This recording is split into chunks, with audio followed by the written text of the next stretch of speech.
Welcome in. Today is December 31st. That's right, the last day of 2025. We're going out with a bang with Idiot of the Year, and Miles and I will get you ready for the college football playoffs. Sports, comedy, pop culture, and everything in between. By idiots, for idiots. And you fantasy heads, you've heard of the Shiva? Well, now we're going to bring to you the second annual Stevenson for Idiot of the Year. Stick around to the end. This is Sports Idiot Nation.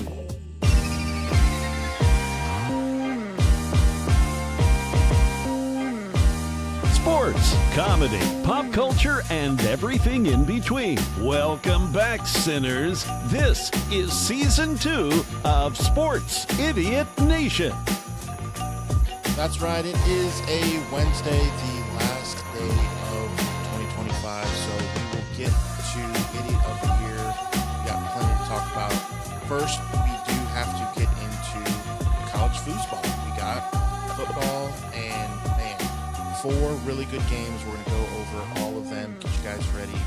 I am joined, of course, behind enemy lines is Miles, and literally in his backyard, what's going on tonight? Cotton Bow. Yeah, we got Ohio State, Miami kicking off the quarterfinal. I think this game has a chance to be sneaky competitive. And the only way Miami stays in it is their defense doing what they did to get them here. Doing what they did against Texas A&M. Obviously, you got a much better opponent. You got a tougher opponent tonight in Ohio State. You got arguably the two best receivers going up against, banged up a little bit, but they've had nearly a month to resurrect since taking that L against a better football team. That happens. Yeah. Ohio State, I expect them to get that win. I expect them to win by about 10-14. But Julian saying he's going to have to show how much he's matured and grown in the last month, because he faced his best competition of the year a month ago, indoors in a big game, and he kind of folded. He had moments where he was playing well, but when it came down to it, he couldn't get it done. He couldn't handle the pressure. So if the Canes can bring the heat, bring the pressure, turn it up on him, they got a chance to be competitive. So this game's going to go one of two ways. It's either Ohio State wins closer than you think, maybe get a garbage touchdown late to make it a 2-score game, or Ohio State just blows them all the way out. I still do not see a scenario where Miami gets the win, but I think Ohio State very much can get tested. And I think that's actually for the betterment of them going into what will be the Fiesta Bowl, probably against Georgia. So what I'll say is this, I'm not going to say exactly New York Giants versus the Patriots, but what I will say is that the X factor to me is exactly the same, and that is pressure up the middle. If Miami can get a rush on just saying that they will have issues. Now, I feel like the spread is almost roughly the same of this game and that Super Bowl. That the spread was roughly the same, and that the amount of shock to the world when we saw what happened, that the New York Giants were able to literally get in Brady's face, not around the edge. They didn't have to dance around it. They didn't have to do anything. They just came through the freaking front door and just smashed his face in. And when you do that, even to the greatest quarterback who's ever worn a helmet, then you end up losing when you've never lost. Now, Ohio State is not the Patriots, and Miami's not. I'm just Tom Brady. saying. Yeah. They ain't got Tom Brady. Yeah. And I'm just saying it's not the same. But the only thing that is the same to me is that X factor. So we'll see if Miami can make it interesting by pressuring, and they have a chance because of their defense. So that's where it comes to play. But I just don't think they'll be able to. But if they do somehow to find a way to beat the spread, or God forbid they even win the game, the reasoning will be, I can almost guarantee, will be pressure on the quarterback. So We'll see how it To goes. I'm not one holding my thing, breath. absolutely, you don't hold your breath. But if Miami were to win the day, it will take at least one defensive score. And if not a defensive score, you get a turnover and return it Yeah. like inside the 10, where the offense essentially has a Yeah. layup touchdown. Yes. At least one, maybe even two, but probably where the defense either absolutely creates or themselves scores 10 points, defensive score, and then get one inside the 20, and then the offense does nothing and you settle for a field goal. But if Miami's D can generate that, we're in for a fun one over here in Arlington. Yeah. So we'll see how it goes. And then off to the new year. Tomorrow is 2026. Wild to think about. But let's go over.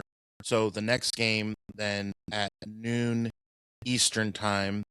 I'll be honest, I'm not sure yet if I'll be awake. I guess I have to get up and be ready for Texas Tech, Incredible for a guy Oregon. that doesn't drink.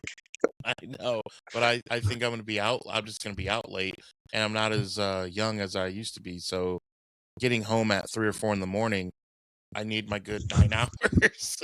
Hey, Lori, can you set the alarm for 11 a.m.? I got a bunch of Yeah. stuff I need to do tomorrow. That is, Welcome, Ted. yeah, that's funny. So Hard Rock Stadium in Florida. What are your keys to Texas Tech, Oregon, and why do you think Oregon wins by 30? As I assume Oregon you might winning by say. 30. I don't. No, I don't. I Not definitely 30. have faith in Texas Tech's defense. I'm excited to see what J-Rod can do against a top caliber team that he hasn't had to face all year. BYU's, they're all right. They had some fun. They are the people's national champion. We will give them that. Beat them a couple times. You hammered Utah, but at the end of the day, you still have your backup quarterback, and you still are playing far and away the best team of the year. Seeing what Jacob Rodriguez and that defense can do against an athletic QB against Dante Moore, another quarterback that couldn't handle the pressure against Indiana. Given that Tech isn't quite IU, but their defense is very much on the level of Indiana's. I truly believe that. We'll see how much these injuries catch up to Oregon. They are a bit healthier now. Their receiving core still a bit depleted. They're getting one step closer to being back to national title contention in my mind.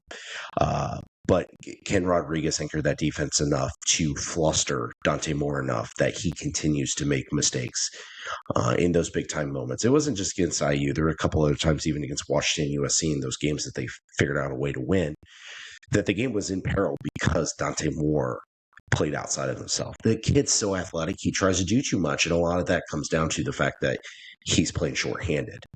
If you can get into his mindset and trying to make him feel and think that he has to do everything by himself, Tech's got a real shot to win this game. I definitely see a scenario much more than Oregon, Ohio State, Miami, Ohio State. I see a much more clear path for Tech to figure out a way to win this game. But obviously, we all want to see it. Oregon's offense, Texas Tech's defense. We've been waiting for this since the bracket was revealed. And I'm excited to see these contrasting styles. They are very, very different teams. I still believe Oregon at the end of the day is a better team. A lot of people, Oregon's defense, this, that, and the other. Look, they coasted in the second half against JMU. I've seen what Oregon's defense can do. They did against Indiana. They played very well for much of that game.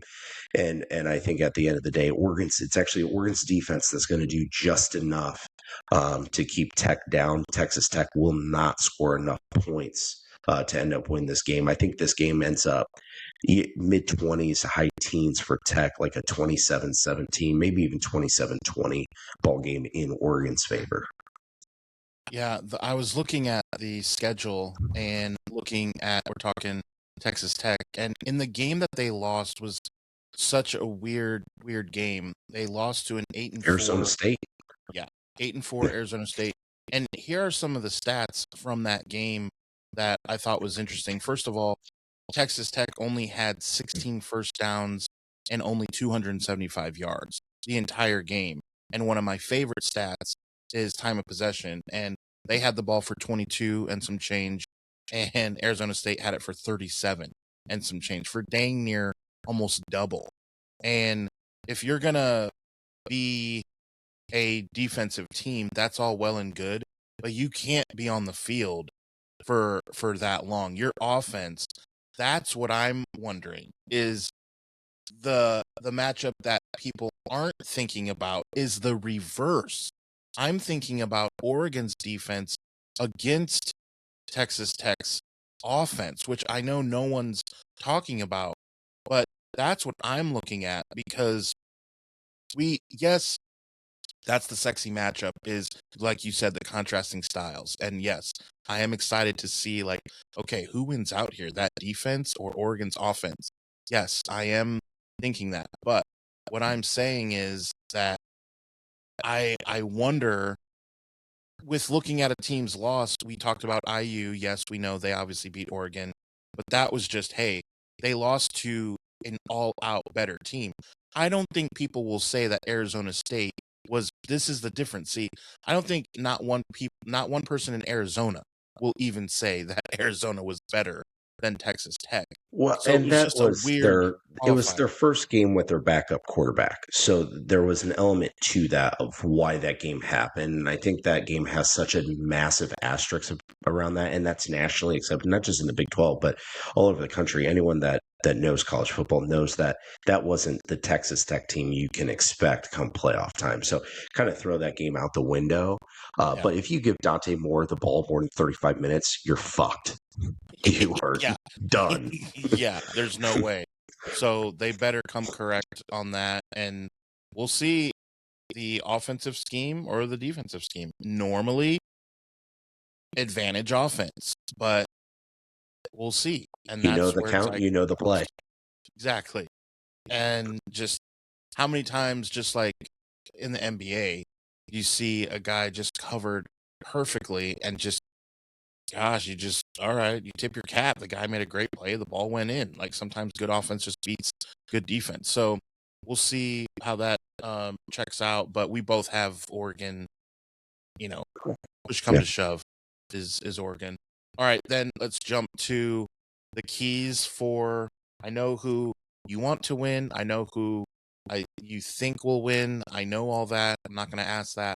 But what are some factors to the Alabama IU game? Something that you're really looking for, either, stat wise? Is there something that jumps out at you that you're either nervous about or something that you're looking at with this game? Yeah, so we have a number of Cherokee and Choctaw Indian reservations just to my north over in Oklahoma. So I got a couple plane tickets for those tribal leaders to get out to Pasadena and to perform their traditional rain dances. We are expecting up to a half inch of rain out there, and I want them to bring all the rains possible, not just a little bit of rain. I want their biggest and baddest guys from those tribes out there dancing and You bringing bless the the poor rain. down. Bless the rains down in Pasadena. And Ty Simpson have a very slick ball, so he's got to be handing it off all day, because we know Bama does not do that so well. And even running against a shorthanded IU defense, it's still not going to work out well for them. I truly trust that Brian Haynes is going to throw some defensive schemes that no one in the country has seen him do this year with this IU team. So I think the biggest X factor is going to be what the football gods decide to pour down onto the Rose Bowl tomorrow. Beyond that, I'm sure it's not going to be enough rain where Ty Simpson is going to be completely depleted with his opportunities to get the ball in the air. So we'll see what Indiana's defense can do to follow up that beautiful Broadway-esque act in Indy, but it's been a month. So we're going to see how sloppy IU is coming out of the gate. The two buys they had coming out from them, they were great at Oregon, mostly from the jump. Against Purdue, it was 20 degrees out. Mendoza wasn't very good in the game, but it was only because of the weather being cold, mind you, not the rain. I'm not worried about him in the rain as much as I am Is it going to be 30? Is it going to be 60? I'll take the 60 degrees in Pasadena more so than I would have 30 and cold in Bloomington had this been a home campus game. So I'm actually thrilled that this is in Pasadena. I'd rather take that, considering IU, what the Hoosiers and this staff, not all the players, but most of the team that came back, and obviously this coaching staff had success in Pasadena last year. Certainly a much better football team they're playing this year. I get that, but I think that a lot of the intangibles and a lot of things that are outside the control of either team is really tipping the scales towards Indiana before kickoff even occurs. I totally expect Bama to make a run. I expect Bama to get 2, maybe even not 3 scores in a row. I'm not saying it's at the very beginning or the middle or the end, but I expect to happen where Bama has a spurt, and I'm going to have some concerns. Do I think it'll be enough? No, I don't. Obviously, bias, whatever. But I think most of my bias is the pessimism, knowing that it doesn't matter who our opponent is. If you're one of the final 8 teams in the country, you have an opportunity to beat us. But we also have a very good opportunity to beat your ass too. I think Indiana ends up winning this by about 10. Yeah, I think we end up winning by about 10-ish. We'll see how much rain. If the rain really comes, I think this is going to be like 24-13 in IU's favor. If it's able to stay a little bit more dry, I think it's going to be about a 31-20, 31-21 ball game. But it's going to be tough, man. Bama, I don't care that they might be a little bit down. They have the momentum at what they did in the second half in Norman. Speaking of those Oklahoma folks that I need out helping me out tomorrow, and I think it's going to show early on that IU's been off for over 3 weeks, almost 4 weeks now, and Bama, they've got their feet under them. They got to have that warm up week and a half ago. So advantage Bama there, but everything else right now I think is going in Indiana's favor.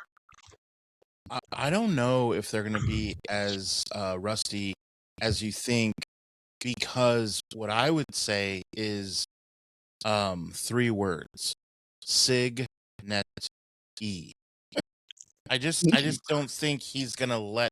You think a guy like that, from what we've learned about this guy over the last 700 days, anything in those 700 days tell you that he is going to let his team be anything else but ready?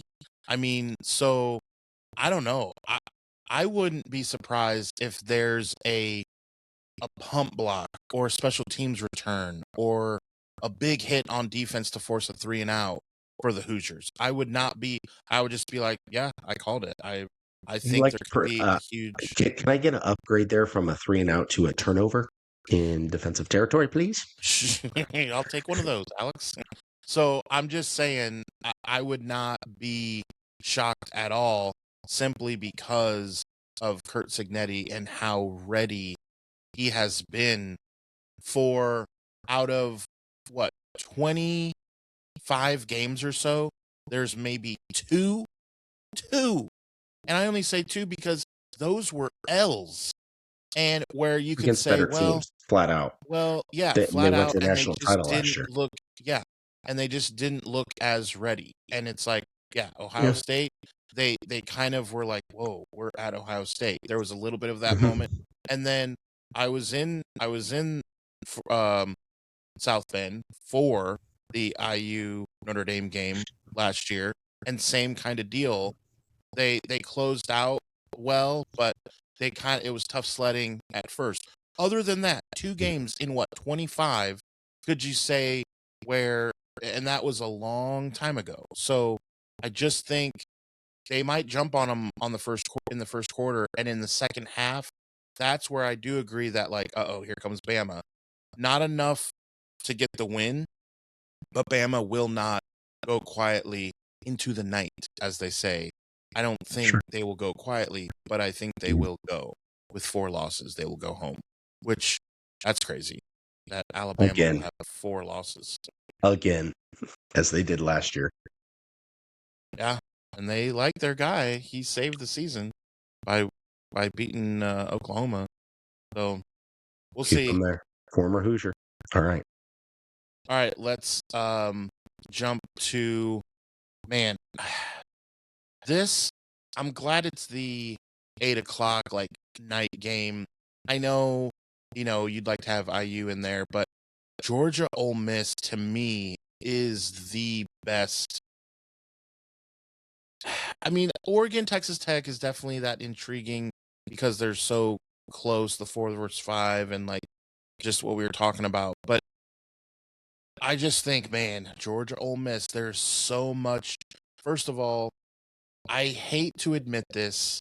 I I do not relish in saying what I'm about to say. Okay, you need to know that. But SEC, good teams in the SEC, I kind of want to see that. I just do.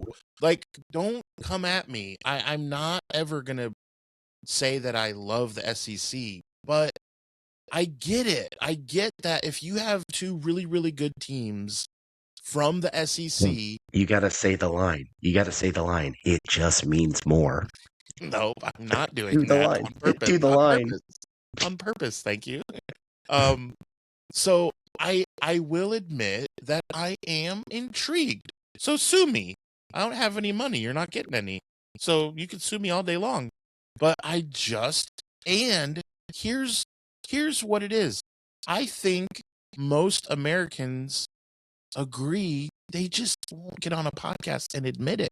But I'm a man of the people, and I'm just simply here to tell you that I got you. I know this.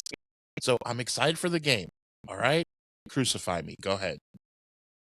4 out of 5 dentists agree deep down that they really wanted to see this rematch.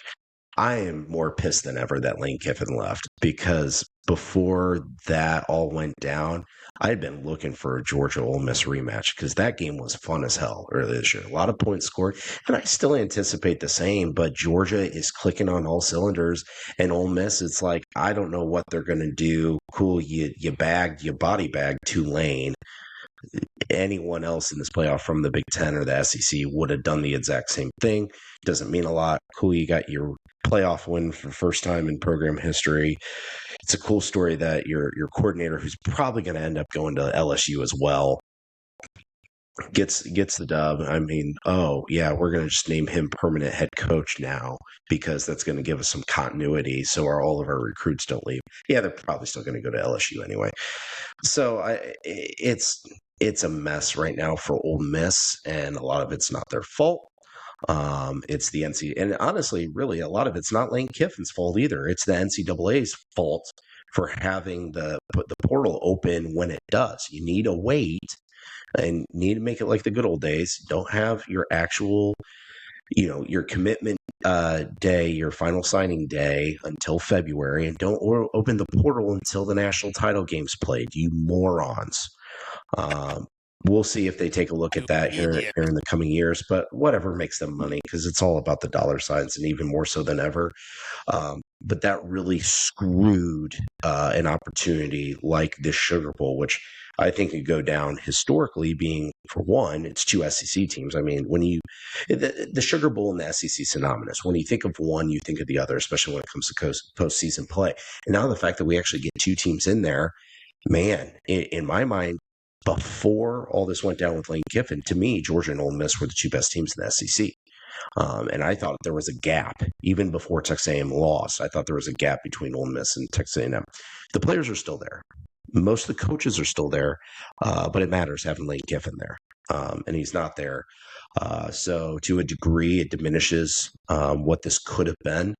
I think Georgia still takes care of business. I still think they handle it well. I think it's close for a half. And, by mid-third quarter, Georgia does what Georgia will do and assert themselves on their way to Arizona to take on Ohio State, which will be a beautiful matchup if that does happen. I don't want it to happen. Of course, I want it to be in Miami and Ole Miss for obvious reasons. That Right. whatever the bias is right there. The lesser known. But the reality is, yeah, of course, always at this point. But look, Georgia is the better football team, even with Lane Kiffin there. I'd still be picking Georgia to win because they're playing very well right now. But also, let's not forget they've had the layoff too. as much as Indiana has had it, as much as Ohio State has had it. Georgia has too. So we'll see if Georgia regresses, if Gunner Stockton regresses back to what they were really the first half of the season, when I had no faith in this Ugga team. I've been saying it for months. This is the worst Georgia team since Kirby Smart's won a national title. It's the worst Georgia team since Kirby Smart's won a national title or been to a national title game. I don't know if I can say it right now with how they've been playing the last month. Well, at least November going into early December. We'll see if that continues. We'll see if Ole Miss finds a way to expose them. They've got to get creative, and maybe there's an element of, hey, Georgia's thinking, look, they played us close before. That was cute. They had their opportunity. Now that we're letting the dogs out, we're going to sick the hell out of them. Lane Kiffin, go enjoy LSU. We'll take care of you later on. If they overlook Ole Miss, you're going to have some troubles. But I think regardless of that, Ugga is going to pull away in the second half and win it by 17 to maybe even 28 points. They could really blow this one open. Wow. I think Georgia wins. I think they win by at least 10. But I don't know. I mean, this is the game that you could understand if it was only like 6 or 7 point win, or if it was like 20. You could see both. And I think it's going to happen. Just, you don't know. I think it's going to be a one-score game in the third quarter, and then the game just gets away from Ole Miss. That's what I think is going to happen. It's not going to be a wire-to-wire shellacking. It was a good game, and then you get to that fourth quarter where the better team just pulls away, and it's like, okay, what else is on this evening? Yeah. Let's get to that rockin' New Year's Eve. You know, it's New Year's Day. I get that, but it's like, is there any more of those? Can we have another? Yeah, can we have another ball drop? Because the other shoe is going to drop in the second half in this game. So, I want to remind everyone, as it is New Year's Eve, remember to rock in 2026 with all of the Sports Idiot Nation, the Cineverse. We have Turtles Idiot Nation, Puck Idiot Nation, you name it, we have it. Follow us wherever you get your social media. I want to shift now to, we did this last year. It was just kind of fun to think about some of the idiots that have graced us with their idiocracies, if you will. And so let's do a quick recap and find out who our idiot of the year is. Take it away, Miles, behind enemy lines.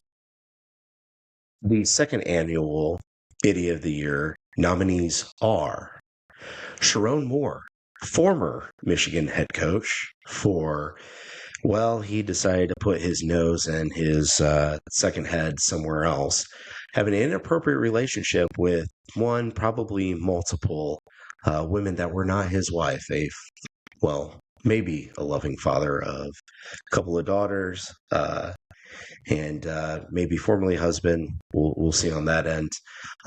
Went off the deep end after he was exposed, having an inappropriate relationship. And then, allegedly, because he has yet to be convicted, went into his mistress's home and held her at a butter knife and attempted to harm himself and her, making egregious threats, was then arrested and charged with multiple felonies. Our second nominee is the Karen of Philadelphia. This broad Phillies fan, during a game, a family event, after a ball was hit into the stands, went after a child, demanding a baseball bat from an 8-year-old boy. And our final nominee is Diego Pavia, Vanderbilt quarterback. The best story in college football, one could argue, but certainly not the best college football player over the last 2 years.